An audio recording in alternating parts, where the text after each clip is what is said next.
Hello, আসসালামু আলাইকুম। হাজির হয়েছি নতুন একটি ভিডিও নিয়ে। আমরা আজকে কথা বলবো সাম্প্রতি 2025 সাল নিয়ে। তো আশা করছি এই প্রশ্নগুলো যে কোনো চাকরিতে আসতে পারে। তো সম্পূর্ণ মনোযোগ দিয়ে ভিডিওটি দেখুন। তো দেখতে পাচ্ছেন, এশিয়ার ক্ষুদ্রতম দেশ কোনটি? উত্তর হচ্ছে মালদ্বীপ।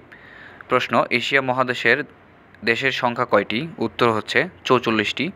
প্রশ্ন, পৃথিবীর সর্বোচ্চ পর্বতশৃঙ্গ কোনটি?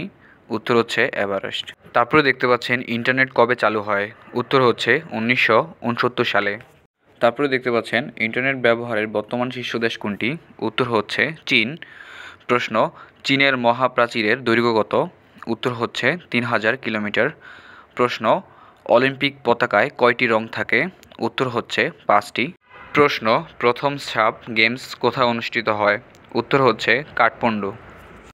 প্রশ্ন, হিরোশিমায় নিক্ষিপ্ত আণবিক বোমার নাম কি? উত্তর হচ্ছে লিটল বয়। প্রশ্ন, জাতীয় বিশ্ববিদ্যালয় কোথায় অবস্থিত? উত্তর হচ্ছে গাজীপুর। প্রশ্ন, কোন রাষ্ট্রীয় অনুষ্ঠানে জাতীয় সঙ্গীত কত চরণ বাজানো হয়? উত্তর হচ্ছে প্রথম 4টি। প্রশ্ন, বাংলাদেশের কোন দ্বীপে প্রবাল দ্বীপ নামে পরিচিত? উত্তর হচ্ছে সেন্ট মার্টিন।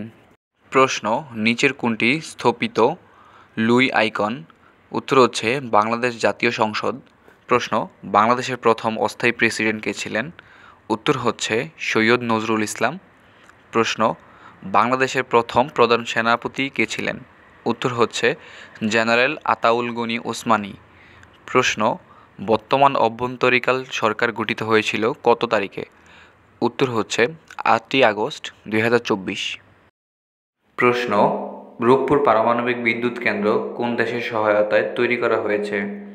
উত্তর হচ্ছে কোনোটি নয়। প্রশ্ন, বাংলাদেশের সংবিধান কার্যকর হয় কবে? উত্তর হচ্ছে 16ই ডিসেম্বর 1972 সাল। প্রশ্ন, বাংলাদেশের মহান স্বাধীনতার যুদ্ধে বীরত্বের জন্য কতজন বীর মুক্তিযোদ্ধাকে বীর বিক্রম করা হয়েছিল? উত্তর হচ্ছে 175 জনকে।